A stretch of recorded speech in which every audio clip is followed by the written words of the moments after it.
Madam auto ಚಾಲಕರ ಪರಿಸ್ಥಿತಿ ನೋಡಿ ಮೇಡಮ್, ಪಾಪ ಹೆಂಗ್ ಜೀವನ ಮಾಡೋದು ಏನ್ ಹೋಗ್ಲಿ ಬಿಡ್ರಿ, ಹಾಳಾಗೋಗ್ಲಿ. ನಿಮ್ಗೆ ಹಾಳಾಗೋಗ್ಲಿ, ಅವರು ಬರ್ಬಾದಾಗ ಹೋಗ್ಲಿ. ಯಾಕೆ ಮೇಡಮ್? ಅವ್ರಿಗೆ ಬದುಕೋ ಹಕ್ಕಿಲ್ಲ ರೀ. ಅವ್ರಿಗೆ ಯಾರು ಅವ್ರಿಗೆ ಬದುಕೋ ಹಕ್ಕು ಕೊಟ್ಟಿದ್ದು? ಯಾರು ಅವ್ರನ್ನ ಆಟೋ ಓಡಿಸು ಅಂತಂದಿದ್ದು? ನಾವ್ ಹೇಳಿದ್ವಿ ಅವ್ರನ್ನ ಆಟೋ ಓಡಿಸಿ ಅಂತ?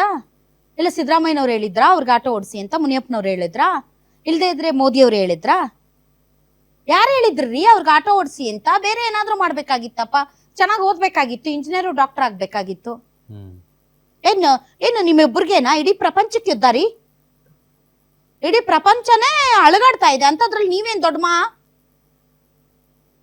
ಏನ್ ಮಾಡಕ್ಕಾಗತ್ತೆ? ಮೋದಿ ಅವ್ರು ಏನ್ ಮಾಡಕ್ಕಾಗತ್ತೆ? ಡೊನಾಲ್ಡ್ ಟ್ರಂಪ್ ತಲೆ ಕೆಟ್ಟವನು,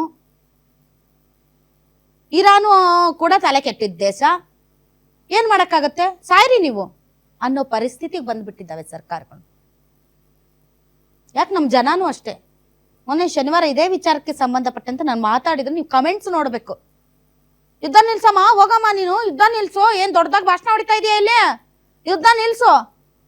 ಏನು ಆಟೋ ಡ್ರೈವರ್ಸು, ಆಟೋದವ್ರು ಎಲ್ಲ ನಿಮ್ಮ ಚಿಕ್ಕಪ್ಪ ದೊಡ್ಡಪ್ಪ ಮಕ್ಕಳ ಅಂತ ಕಮೆಂಟ್ ಹಾಕೋ ನಮ್ಮ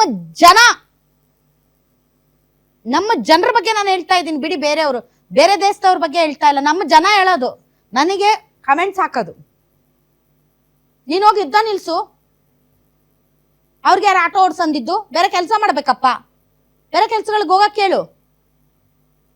ನಮ್ಮವ್ರಿಗೆ ನಾವೇ ಆಗಲ್ಲ ಅಂತಂದ್ರೆ ಎಂತ ವಿಚಿತ್ರ ಜನ ನೀವು. ಹಾಳಾದ ರಾಜಕೀಯಕ್ಕೆ ನೀವು ಬೂಟ್ ನೆಕ್ತಿರೋ, ಇನ್ನೊಂದು ನೆಕ್ತಿರೋ, ಸಾಯ್ರಿ ಅತ್ಲಗೆ.